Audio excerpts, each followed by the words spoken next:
नमस्कार। राजनीति में कुछ लोग इत्तेफाकन आ जाते हैं तो कईयों के विरासत में मिलती है। आज हमारे साथ एक ऐसी शख्सियत है जिन पर ये दोनों ही बातें लागू होती हैं। भारतीय राजनीति में उनके परिवार का काफी योगदान रहा है। कई दशकों तक उनके परिवार के सदस्यों ने देश की दशा और दिशा तय की, लेकिन हाल तक राजनीति से उनका खास वास्ता नहीं था। कई बार उनसे कहा गया कि वे आकर उस पार्टी की जिम्मेवारी संभालें जिसे उनके पुरखों ने सहेजा और आगे बढ़ाया है। 7 साल तक ना नुकर करने के बाद ऐसी स्थिति बनी कि उन्हें पार्टी की बागडोर संभालनी पड़ी। हालांकि उनकी लीडरशिप से उनकी पार्टी में जहां उत्साह है, वहीं दूसरे दलों खासकर भाजपा को उनकी अनुभवहीनता और विदेशी मूल पर निशाना साधने का मौका भी मिल गया है। जी हां, आपने सही अंदाजा लगाया है। ये है कांग्रेस अध्यक्ष श्रीमती सोनिया गांधी। कुछ लोग कहते हैं कि कांग्रेस पार्टी की वजह से मौजूदा चुनाव हो रहा है। यह बिल्कुल गलत है। इन चुनावों में कांग्रेस अध्यक्ष सोनिया गांधी का नेतृत्व दांव पर लगा है। उनकी अध्यक्षता में होने वाला ये पहला पार्लियामेंट्री इलेक्शन है। तकरीबन 2 वर्षों के राजनीतिक जीवन में ये सोनिया गांधी की सबसे निर्णायक लड़ाई है, जिसमें एक तरफ राष्ट्रीय स्तर पर कांग्रेस की प्रतिष्ठा बहाल करने की चुनौती है, तो दूसरी तरफ बेल्लारी और अमेठी की चुनावी अग्नि परीक्षा में खरा उतरने का चैलेंज भी उनके सामने है। साथ ही उनके विदेशी मूल और अनुभवहीन होने का मुद्दा भी उनके आड़े आ रहा है। सोनिया गांधी कभी राजनीति में आएंगी, ऐसा किसी ने नहीं सोचा था, खुद सोनिया ने भी नहीं। वे तो राजीव गांधी की पत्नी और इंदिरा जी की बहू बनकर भारत आई थीं। कैम्ब्रिज यूनिवर्सिटी की अपनी पढ़ाई के दौरान वे राजीव गांधी से मिली। तब सोनिया महज 18 साल की थी और राजीव 20 साल के। दोनों में मेल मिलाप बढ़ा। फिर उन्होंने शादी करने का फैसला किया और फरवरी 1968 में दोनों परिणय सूत्र में बंध गए। तब राजीव गांधी राजनीति में नहीं थे। दोनों की सीधी सादी जिंदगी थी और वे अपनी दुनिया में खुश थे। 1980 में संजय गांधी की मृत्यु के बाद राजीव को राजनीति में आना पड़ा, लेकिन सोनिया घर के दायरे में ही रही। बेटे राहुल और बेटी प्रियंका की देखभाल के साथ साथ सास तथा पति की घरेलू जिम्मेदारियों का निर्वाह बस। हालांकि सोनिया न तो राजीव गांधी के राजनीति में आने के पक्ष में थी और न ही उनके प्रधानमंत्री बनने के पक्ष में। सोनिया, आपने राजीव जी को पॉलिटिक्स में आने का विरोध क्यों किया था? क्यों नहीं चाहती थी कि राजीव जी पॉलिटिक्स में? राजीव जी प्राइम मिनिस्टर बनने जा रहे थे तो सुना आपने मना किया था, आप नहीं चाहती थी कि प्राइम मिनिस्टर बने। आपने बड़ी कोशिश की उनको रोकने की। जी हाँ, मैंने बड़ी कोशिश की, लेकिन राजीव जी ने मुझको समझाया था कि उनका फर्ज था, उनका कोई चॉइस नहीं था, और इसीलिए। तो क्यों आप नहीं चाहती थी कि पीएम ना बने? क्योंकि मेरे मन में डर था कि जो इंदिरा जी के साथ हुआ था उनके साथ भी हो जाएगा। और उसके बाद राजीव जी जिस तरीके एक सच्चे सीधे सच्चे दिल के आदमी थे और बिल्कुल ट्रांसपेरेंट थे, मैं समझती थी कि ऐसे व्यक्ति के लिए राजनीति में जगह नहीं था। बहरहाल राजीव गांधी ने मुल्क की बागडोर संभाली और उनके साथ सोनिया को भी अपनी गृहस्थी के दायरे से बाहर आना पड़ा। राजीव गांधी के साथ अक्सर वे दौरों पर जाने लगी, लेकिन सिर्फ उनकी जीवन संगिनी के रूप में। 1991 के लोकसभा चुनाव के दौरान राजीव गांधी की हत्या हो गई और सोनिया गांधी की जिंदगी की दिशा बदल गई। कांग्रेस कार्य समिति ने उन्हें राजीव गांधी का राजनीतिक वारिस बनाने की कोशिश की, लेकिन सोनिया गांधी ने इस ऑफर को ठुकरा दिया।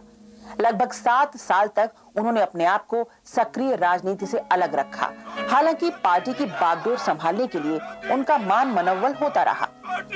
पिछले आम चुनावों के समय कांग्रेस के चुनाव प्रचार के लिए सोनिया गांधी 10 जनपद के दायरे से बाहर निकली। तब सीताराम केसरी पार्टी अध्यक्ष थे, लेकिन स्टार कैंपेनर सोनिया गांधी थी। कांग्रेस को सरकार बनाने लायक सीटें तो नहीं मिली, लेकिन सोनिया गांधी को पार्टी का संकट मोचक मान लिया गया।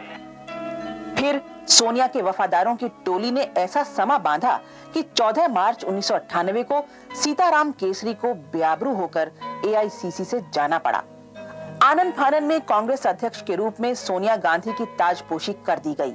2 दिन बाद ही 16 मार्च को वो सीपीपी लीडर भी चुन ली गईं। बतौर कांग्रेस अध्यक्ष सोनिया गांधी पार्टी को मजबूत करने के अभियान में जुटी रहीं। जयललिता के समर्थन वापसी के कारण जब 17 अप्रैल 1999 को वाजपेयी सरकार गिरी, तब तब सोनिया गांधी ने 272 सांसदों के समर्थन का दावा किया, लेकिन मुलायम सिंह यादव ने उन्हें ऐन वक्त पर गच्चा दे दिया और मध्यावधि चुनाव की घोषणा हो गई। चुनावों की घोषणा के बाद कांग्रेस के अंदर से ही सोनिया गांधी की लीडरशिप पर सवालिया निशान उठाए गए। कांग्रेस के 3 बड़े नेताओं शरद पवार, पीए सांगमा और तारिक अनवर ने 15 मई 1999 को उन्हें पत्र लिखकर उनके विदेशी मूल का सवाल उठाते हुए कहा कि वे प्रधानमंत्री बनने की कोशिश न करें। सोनिया गांधी ने अपने पद से इस्तीफा दे दिया। एक बार फिर उनकी खुशामद का दौर शुरू हुआ। 20 मई को तीनों बागी नेताओं को कांग्रेस से निकाल दिया गया और 25 मई को एआईसीसी सेशन में सोनिया गांधी ने अपने इस्तीफे की वापसी की घोषणा कर दी। हालांकि तीनों बागी नेताओं के एक्सपल्शन के बाद कांग्रेस में अब उनके नेतृत्व पर कोई सवाल नहीं है, लेकिन इस चुनाव में सोनिया गांधी के विदेशी मूल के होने का मसला एक बड़ा मुद्दा बन चुका है, जबकि उनका कहना है कि ये कोई मुद्दा नहीं है और वे भारत की नागरिक हैं। फिलहाल इन नारों के जवाब में कांग्रेस एक बार फिर स्थायित्व को मुद्दा बनाकर चुनाव लड़ रही है। सुनिए जी, बीजेपी ने फॉरेन ओरिजिन का इशू उठाया है कि फॉरेन ओरिजिन की कोई भी व्यक्ति जो है वो कैसे प्राइम मिनिस्टर हो सकता है, और ये सीधा एलिगेशन आपके ऊपर उन्होंने लगाया। इसके बारे में भारतवासी तय करेंगे। अच्छा, एक बात उन्होंने और कही है कि आपने सिटीजनशिप इतनी देर से क्यों ली, जबकि आपकी बहुत पहले हिंदुस्तान में आ गई थी। मैं उस दिन भारतीय बनी, वो दिन जब मैं इंदिरा जी के घर में बहू के रूप में आई। बाकी कागजात का जो है टेक्निकल बात है। प्राइम मिनिस्टर ने एक बात और कही है कि एक कानून बनना चाहिए, ऐसा लॉ लाना चाहिए जिससे कोई भी फॉरेन ओरिजिन का व्यक्ति जो है वो हाई ऑफिसेज में ना जा सके, कोई ऊंचे पद जो हैं उन पे ना पहुंच सके, जैसे राष्ट्रपति, प्रधानमंत्री और दूसरे जो महत्वपूर्ण पद हैं। वैसे हमारे संविधान में ऐसा कोई प्रोविजन नहीं है। मुझे लगता है ये लोग ऐसे कर रहे हैं अपना फायदा के लिए, अपना राजनीतिक इस्तेमाल के लिए। इसका मतलब कि ये लोग लोकतंत्र में और भारतवासी के विवेक में उनका कोई भरोसा नहीं है। राजीव जी की हत्या के बाद तकरीबन 7 साल तक आप पॉलिटिक्स में नहीं आई, फिर ऐसा क्या हुआ कि आपने तय किया कि मैं पॉलिटिक्स ज्वाइन करनी चाहिए, अचानक आप पॉलिटिक्स में आ गई? वैसे उस समय जो ताकतें जिसके खिलाफ राजीव जी, पंडित जी और इंदिरा जी ने जिंदगी भर संघर्ष किया था, तो ये ताकतें मजबूत हो रहे थे। मैं ये नहीं देख पाए और मैंने उस समय अपना परिवार का धर्म को निभाने के लिए मैं राजनीति में आई हूँ। उस समय तो कांग्रेस पार्टी में काफ़ी डिमोरलाइजेशन थी और वर्कर्स के बीच में असंतोष थी। फिर बहुत सारे लोग, वर्कर्स लोग भी मेरे पास जब आते थे, मुझको बताते थे कि कुछ करना चाहिए पार्टी के लिए, पार्टी बहुत कमज़ोर हो रही हैं और लीडरशिप की ज़रूरत है और हमारी मदद की ज़रूरत थी। अच्छा सुनिए जी, आपको याद होगा कि राजीव जी की हत्या के तुरंत बाद आपको कांग्रेस प्रेसिडेंट से ऑफर की गई थी, केसरी जी वगैरह तमाम लोग आए थे आपके पास, लेकिन उस समय आपने क्यों इसको मना कर दिया, इस ऑफर को क्यों डिक्लाइन कर दिया आपने?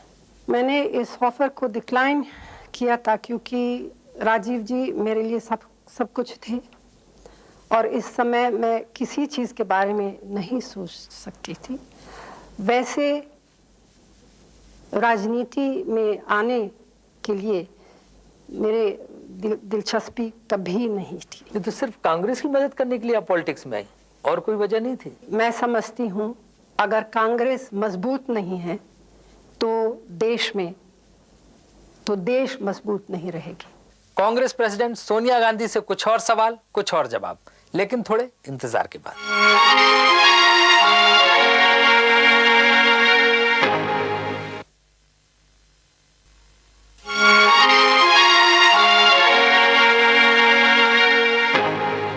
राजनीति में आरोपों से बचना किसी के लिए भी मुमकिन नहीं है। जाहिर है सोनिया गांधी पर अपवाद नहीं है। जब तक वे राजनीति में नहीं आई थी तब तक तो ठीक था, लेकिन जैसे ही वे कांग्रेस अध्यक्ष बनी उन पर आरोपों की झड़ी लग गई। इन आरोपों में प्रधानमंत्री बनने का ख्वाब पालने से लेकर और भी कई बातें शामिल हैं। लेकिन सोनिया गांधी खुद के पावर हंग्री होने के आरोपों का जोरदार खंडन करती हैं। सोनिया गांधी सब कुछ बातचीत इस सिलसिले में। सोनिया जी, आपके ऊपर आरोप लगा कि आप पावर में आने के लिए, सत्ता पाने के लिए बहुत उत्सुक थी, इसलिए काफी भागदौड़ कर रही थी राष्ट्रपति भवन की। नहीं, मैं पावर आने के लिए बिल्कुल उत्सुक नहीं थी। मैं राजनीति में आई हूँ कांग्रेस पार्टी को मजबूत करने के लिए। मैं राजनीति में आई हूँ लोगों की सेवा करने के लिए, सत्ता पाने के लिए नहीं।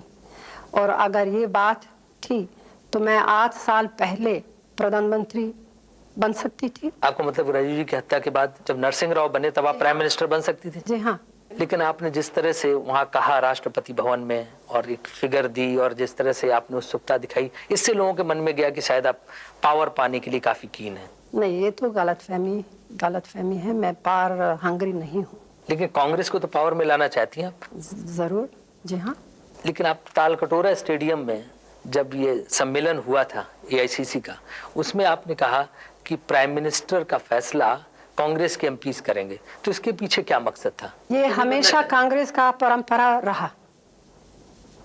Members of parliament prime minister को चुनेंगे, ये मैंने कहा और वैसे ही होगा। आज भी उसी बात पर कायम है? बिल्कुल बिल्कुल। कारगिल को लेकर सोनिया जी कांग्रेस ने काफी शोरगुल मचाया हुआ, सरकार के खिलाफ रोज बयानबाजी हो रही है, आप भी बोल रहे हैं कि सरकार ने बड़ा गड़बड़ किया, तो ये सब पॉलिटिकल फायदा लेने के लिए आप कह रहे हैं या सचमुच कहीं कुछ गड़बड़ हुआ? जी जी नहीं, पॉलिटिकल फायदा उठाने के लिए नहीं हम लोग कह रहे हैं।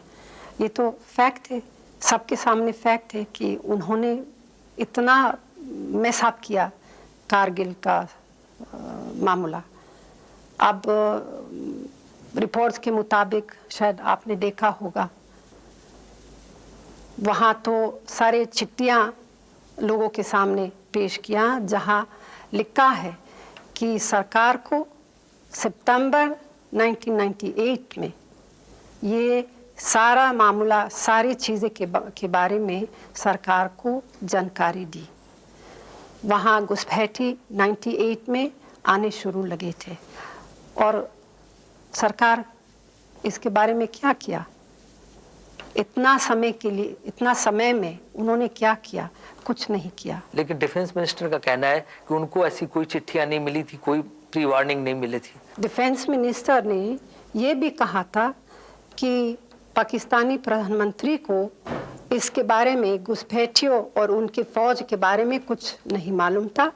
और मिनिस्टर ने, डिफेंस मिनिस्टर ने ये भी कहा कि पाकिस्तान प्रधानमंत्री दोषी नहीं थे। लेकिन बीजेपी का कहना है कि जिस बहादुरी से लड़के हमने उनकी सेनाओं को पीछे धकेल दिया, तो ये एक अचीवमेंट है। ये अचीवमेंट तो है, लेकिन आर्मी का अचीवमेंट है, सरकार का नहीं है। ये तो सोल्जर्स की सैक्रिफाइस थी और भाजपा सोल्जर्स की सैक्रिफाइस को राजनीतिक फायदा उठाने के लिए इस्तेमाल कर रहे हैं। कांग्रेस ने इलेक्शन शुरू होते ही टेलीकॉम पॉलिसी को लेकर भी काफी हल्ला गुल्ला किया, लेकिन आजकल थोड़ा चुप हो गए हैं। ऐसा लग रहा है क्या इशू खत्म हो गया आपके लिहाज से, या आप चाहते हैं कि इसमें कोई सच्चाई या सब्सटेंस नहीं मिला, कोई एविडेंस नहीं दे पाए? टेलीकॉम का मामला जो है बहुत सीरियस मामला है। सबको मालूम है कि इसमें राष्ट्रपति जी, इलेक्शन कमिश्नर ने भी सवाल पूछे और राष्ट्रपति जी ने ये मांग की थी कि इस पॉलिसी को अभी ना पास करे, चुनाव के बाद करना चाहिए, लेकिन सरकार ने ये नहीं माना। तो सरकार का इतना जल्दी का क्यों था? इसके पीछे कुछ गड़बड़ है, इसके पीछे करोड़ों रुपए का गड़बड़ है। करोड़ों रुपए गड़बड़ क्या मतलब? कुछ किसी को फायदा पहुंचाने के लिए ऐसा किया गया? जी हाँ, किसी कंपनीज को का फायदा पहुंचाने के लिए ये सब हुआ है। और ये केवल टेलीकॉम घपला नहीं है, बहुत सारे ऐसे घपले हैं। जैसे एक तो वो चीनी घपला है। ये चीनी का क्या घपला है जो ये उठाया गया है? उसको तो बीजेपी ने डिनाई कर दिया है कि ये तो ओजीएल में है, शुगर इंपोर्ट, तो कोई भी कर सकता है, सरकार का कोई रोल नहीं है इसमें। ये देखिए, ये तो सब हुआ था जब हमारे देश के गोदामों में चीनी थी, तो इंपोर्ट करने की ज़रूरत क्या था? चोर कभी कहता है कि उन्होंने चोरी की। जब हमारे गोदामों में चीनी बहुत था, जब बिल्कुल भरे हुए थे चीनी के साथ, तो चीनी को इंपोर्ट करने की क्या ज़रूरत था? AICC में जब आप मैनिफेस्टो रिलीज कर रही थी तो आपने बोफोर्स के मामले को फिर से उठा दिया और कहा कि हमें कागज अगर सरकार रिलीज करना चाहे तो करे। लेकिन उसके बाद आडवाणी जी ने कहा कि जब सरकार ने कागज रिलीज करने की बात की, पेपर्स को रिलीज करने की बात की, तो सोनिया गांधी चुप हो गई, उन्होंने चुप्पी साध ली है। उनकी सडन साइलेंस का मतलब क्या है? तो क्यों चुप हो गई आप? सडन साइलेंस का मतलब बिल्कुल कुछ नहीं है और मुझे नहीं मालूम सडन साइलेंस के बारे में आडवाणी जी ने क्यों सोचा। शुरू से ही मैंने ये कहा, मैंने ये स्पष्ट किया है कि बोफोर्स जांच जो है अच्छी तरह से ख़त्म करना चाहिए, अच्छी तरह और जल्दी ख़त्म करना चाहिए, ताकि वो मेरे हस्बैंड को विंडिकेशन मिले कि वे दोषी नहीं हैं। वो कहते हैं कि बोफोर्स पे जल्दी पेपर्स रिलीज करने वाले हैं और तब इसका खुलासा हो जाएगा। ये लोग हर चुनाव के समय में बोफोर्स का मामला लोगों के सामने ला रहे हैं, 12 साल से ये कर रहे हैं। तो मेरे हिसाब से अगर ये लोग जल्दी से जल्दी कागज लोगों के सामने लाए ताकि ये साबित हो जाए कि मेरे पति दोषी नहीं है। सुनिए जी, आपके ऊपर एक चार्ज ये भी लगता है कि आपने ऐसे लोगों को साथ लेके गठबंधन बनाया है जिनके ऊपर तमाम करप्शन के चार्जेस थे, चाहे वो जयललिता हो या लालू यादव। देखिए, जब ये लोग भाजपा के साथ थे वो तो बिल्कुल साफ थे, बिल्कुल प्योर थे। अब कांग्रेस के साथ है तो भ्रष्ट है। और उन लोगों के साथ, भाजपा लोगों के साथ भी कैसे लोग हैं आप जानते हैं। भाजपा के साथ आज जो 24 दलों का गठबंधन है, क्या उन लोगों के ऊपर कुछ आरोप नहीं है? सुनिए जी, ऐसे लोग जो राजीव जी के काफी करीब माने जाते थे, वो क्यों छोड़ के चले गए कांग्रेस या आपको? ऐसी चीजें जिंदगी में होते रहते हैं, ये तो जिंदगी की सच्चाई है। तो इन लोगों के जाने से आपके ऊपर कोई फर्क नहीं है? नहीं, मेरे ऊपर कोई फर्क नहीं। एक बात ये भी छत्ती कि आपके चारों तरफ कोटरी है, एडवाइजर्स हैं, उन्हीं के कहने सुनने पे आप चलती हैं, अपनी तरफ से कुछ नहीं करती हैं। ये तो सच नहीं है। मैं बहुत सारे लोग को कंसल्ट करती रहती हूँ, सबकी बातें सुनती रहती हूँ और डिसीजन मैं लेती हूँ। सोनिया गांधी की व्यक्तिगत जिंदगी से जुड़े कुछ सवाल और उनके जवाब, लेकिन थोड़े इंतजार के बाद।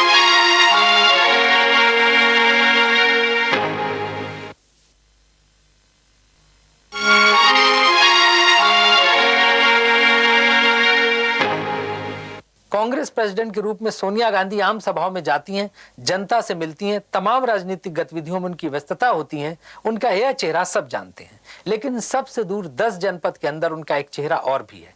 एक ऐसी औरत का चेहरा जिसने कभी राजीव गांधी से प्यार किया था, जिस प्यार के भरोसे वह पिता की मर्जी के खिलाफ 7 समंदर पार भारत चली आई थी, जिससे कभी इंदिरा गांधी में अपनी माँ की झलक नजर आती थी। ऐसे ही न जाने कितनी बातें उनकी यादों में समाई हुई हैं। अपनी जिंदगी की बेहद निजी यादों के बारे में सोनिया गांधी ने पहली बार टेलीविजन कैमरे के सामने बात की है। सुनिए जी, सुना इंदिरा जी आपको बहुत चाहती थी, तो इसकी क्या वजह थी? क्यों आपको इतना प्यार करती थी वो? इंदिरा जी मेरे लिए माँ जैसी थी। जब मैंने शादी की तो मेरे लिए सब कुछ नया था। रीति रिवाज, खाना, लोग जो हमारे ऑल अराउंड थे, तो मेरे लिए आसानी नहीं थी, काफ़ी मुश्किल थी। और उन्होंने, इंदिरा जी हमेशा मुझको मदद दे रही थी, लोगों को समझने के लिए, रीति रिवाजों को समझने के लिए। और धीरे धीरे एक ऐसी रिश्ता बन गई इंदिरा जी और मेरे साथ। जैसे अभी मैंने आपसे कहा था, मेरे लिए माँ जैसी थी और फ्रेंड भी थी। और धीरे धीरे मैं इंदिरा जी को इतनी करीब हुई कि बहुत सारी बातें थी जो मैं शायद अपनी माँ से शेयर नहीं करती थी, मैं इंदिरा जी के साथ कर सकती थी, शेयर कर सकती थी। इंदिरा जी से सबसे पहले आप कहाँ मिली थी? वो तो पहली मुलाकात थी इंग्लैंड में, क्योंकि मैं वहाँ कैम्ब्रिज में थी। राजीव जी भी कैम्ब्रिज में थे। तो इंदिरा जी एक नुमाइश के लिए, नेहरू नुमाइश के लिए इंग्लैंड आई थी और इंदिरा जी ने राजीव जी को चिट्ठी लिख दिया कि आपकी फ्रेंड जो है सोनिया, मैं उनसे मुलाकात करना चाहती हूँ, मैं बातचीत करना चाहती हूँ उनसे। और इसलिए ऐसे फिर हम लोग वही किया। राजीव जी ने मुझको उनके पास ले गया और उनके साथ कुछ बातचीत की। तो उन्होंने पूरा आपका इंटरव्यू ले डाला उस समय? एक तरीके का इंटरव्यू। हम दोनों फ्रेंच बोलते थे क्योंकि मेरी अंग्रेजी भाषा उस समय खराब थी, मैं अंग्रेजी जानती नहीं थी। और फिर मैं काफ़ी डरी हुई थी। जब उनको लगा कि मैं डरी हुई थी, उन्होंने मुझको कहा कि परेशान होने की ज़रूरत नहीं है, मैं भी महिला हूँ, मैं भी छोटी थी जैसे तुम आज छोटी है, और मैं भी एक आदमी से बहुत प्यार करती थी। जब उन्होंने ये कहा तो मेरा दिल बिल्कुल गल गया और मेरे को बहुत टच किया और फिर मैं काफ़ी रिलैक्स हुई। और ऐसा। राजीव जी से मुलाकात आपकी कैम्ब्रिज में हुई थी? जी हाँ, एक रेस्टोरेंट में मुलाकात हुई थी। जब मैं कैम्ब्रिज में थी, कैम्ब्रिज में केवल एक रेस्टोरेंट थी जहाँ थोड़ा बहुत इटालियन खाना मिलता था और मैं इंग्लिश खाना बिल्कुल नहीं खा सकती थी, इसलिए वहाँ जाती थी रोज़ खाने के लिए। और मेरा एक फ्रेंड था जर्मनी का, जो राजीव जी का फ्रेंड था, और राजीव जी उनको कहा कि ये जो तुम्हारी फ्रेंड जो है, कभी मैं मिल सकता हूँ। तो इंट्रोडक्शन ऐसा हुआ। तो उसके बाद ये फर्स्ट साइट लव था? जी हाँ। उसके बाद शादी का कब तय किया आप लोगों ने? उसके बाद मैं 67 मैं वापस मेरे पेरेंट्स के पास गई और राजीव जी यहाँ हिंदुस्तान आए। और लेकिन हिंदुस्तान वापस आने के पहले मेरे वहाँ आए थे और मेरे पिताजी से उन्होंने बातचीत की और उनको बताया कि मुझसे शादी करना चाहते थे। लेकिन मेरे पिताजी बहुत खिलाफ थे क्योंकि वो समझते थे कि एक तो हिंदुस्तान इतनी दूर है और वहाँ के रीति रिवाज बिल्कुल अलग है और वो नहीं चाहते थे कि उनकी बेटी बहुत इतनी दूर जाए। लेकिन एट द सेम टाइम उन्होंने कहा कि मैं तुम्हारी ज़िंदगी को बर्बाद नहीं करना चाहती हूँ। अगर तुम वहाँ जाना चाहते हो देखने के लिए तो मैं तुमको टिकट दूंगी। तो उन्होंने रिटर्न टिकट दिया हमें और वो काफ़ी श्योर थे कि मैं इटली वापस जाऊंगी। लेकिन मैं वापस नहीं गई, यहाँ हूँ और यहाँ कहीं पे वो टिकट अभी तक पड़ा हुआ है। अच्छा, इसका मतलब आपने अपने फादर की मर्जी के खिलाफ शादी की इंडिया में? जी हाँ, वो नाराज थे और दुखी भी थे और इसलिए मेरे शादी के लिए वो नहीं आए। लेकिन बाद में वो ठीक रहा। अच्छा, आपने कहा कि आपको इंग्लिश खाना अच्छा नहीं लगता था, तो इंडियन खाना आपको ठीक लगता है, अच्छा लगता है? शुरू में बिल्कुल अच्छा नहीं लगता था, मैं बिल्कुल खा नहीं सकती थी।